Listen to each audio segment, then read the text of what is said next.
तूने जो किया है वो इतना घिनौना काम है कि मौत की सजा भी कम पड़ जाएगी।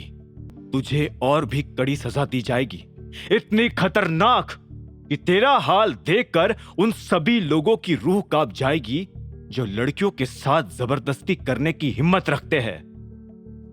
अभिनव को भी नहीं समझ आ रहा था कि उसने चाहत के लिए गर्लफ्रेंड शब्द का यूज क्यों किया था। वो शायद बस डॉन को ही और भी ज्यादा डराना चाहता था। अभिनव की धमकी सुन डॉन कांपते हुए अपना सिर पकड़कर जमीन पर बैठ गया। उसे आज पहली बार अपनी जिंदगी में डर क्या होता है वो महसूस हो रहा था।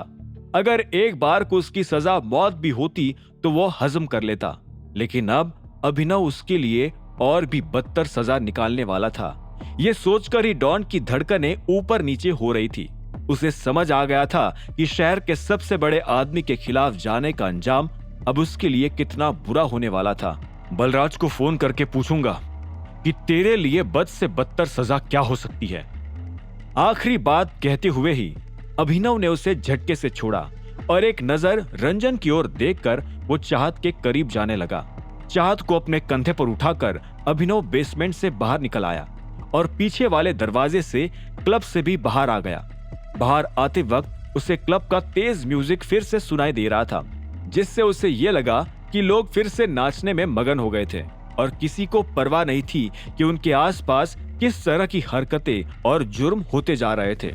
अभिनव ने गाड़ी के पास पहुंचकर चाहत को पीछे की सीट पर लेटा दिया। लेटते हुए धीरे से चाहत ने अपनी आंखें खोली। वो थोड़ी थोड़ी होश में तो तभी आ चुकी थी जब अभिनव ने उसे उस रूम में ही उठाने की कोशिश की थी। वो भले ही सोकर उठी थी, लेकिन उसका दिल तेजी से धड़क रहा था, क्योंकि होश संभालने के बाद उसने अभिनव से जुड़ी हर बात उस रूम में सुन ली थी। हालांकि उसे समझ नहीं आया था कि पूरा माजरा क्या था, लेकिन अब उसे यह जरूर यकीन हो गया था कि अभिनव कोई आम इंसान नहीं था। ऐसा नहीं है कि चाहत ने भी किसी माफिया के आदमी का नाम लेकर डॉन को धमकाने की कोशिश नहीं की थी, लेकिन डॉन इस तरह का आदमी था जो किसी के भी नाम से नहीं डर सकता था। हालांकि अभिनव को देखते ही वो उसके पैरों में गिरकर गिड़गिड़ाने लगा। यही बात चाहत को हजम नहीं हो रही थी।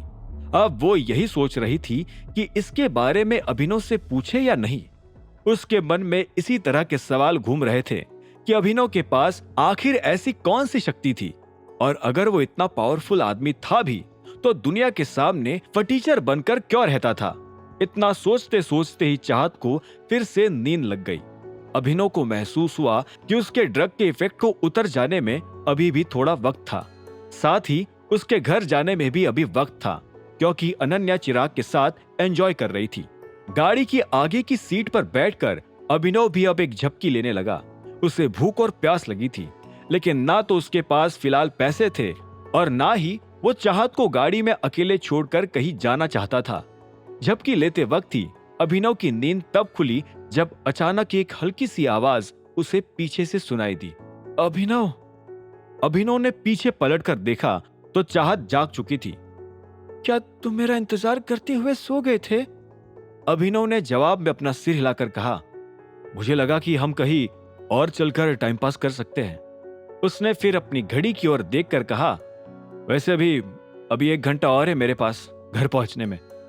चाहत ने मुस्कुराकर सिर हिलाया। ठीक है, चलो फिर कहाँ चलना है? किसी बार में चलते हैं, वहां म्यूजिक भी सॉफ्ट होगा और ज्यादा शोर शराबा नहीं रहेगा। एक बार तो पास में ही है, अकरम का। अभिनव ने अपने फोन पर आसपास बार देखते हुए कहा। ठीक है, चलो। उबासी खाते हुए चाहत सीधी बैठ गई और अपने बाल ठीक करने लगी। गाड़ी स्टार्ट करके रियर व्यू मिरर में देख अभिनव यही नोटिस करे जा रहा था कि चाहत लगातार उसकी ओर देखे जा रही थी। उसे पता था कि उस लड़की के मन में अभी कई सारे सवाल थे, लेकिन शायद वो पहला कौन सा पूछे ये नहीं समझ पा रही थी। गाड़ी बार की ओर चलती जा रही थी और चाहत खिड़की से बाहर देख रही थी। उसने फिर एक नजर अभिनव के ऊपर डाली और गहरी सांस लेकर उससे तुरंत ही पूछ लिया, तुमने मुझे उस डॉन से कैसे बचाया अभिनव? ये सवाल सुनते ही अभिनव का चेहरा पीला पड़ गया था। इस सवाल के जवाब में बहाना बनाना भी मुश्किल था, और अगर वो बना भी लेता तो चाहत के लिए यकीन कर पाना मुश्किल था। अब अभिनव चाहत के सवाल को किस बहाने से टैकल करने वाला था। अगर उसका बहाना नहीं चलता तो क्या वो उसे अपनी असलियत बता देगा? अभिनव बलराज से बात करके आखिर ऐसी किस तरह की सजा डॉन को दे सकता था जो उसके हिसाब से मौत से भी बदतर थी? क्या होंगे इन सभी सवालों के जवाब? जानने के लिए सुनते रहिए आगे की कहानी जानने के लिए देखें अगला एपिसोड सिर्फ पॉकेट एफएम के यूट्यूब चैनल पर, और द रिटर्न ऑफ टाइगर के सारे एपिसोड्स को सुनने के लिए डिस्क्रिप्शन में दी लिंक से डाउनलोड करें पॉकेट एफएम ऐप।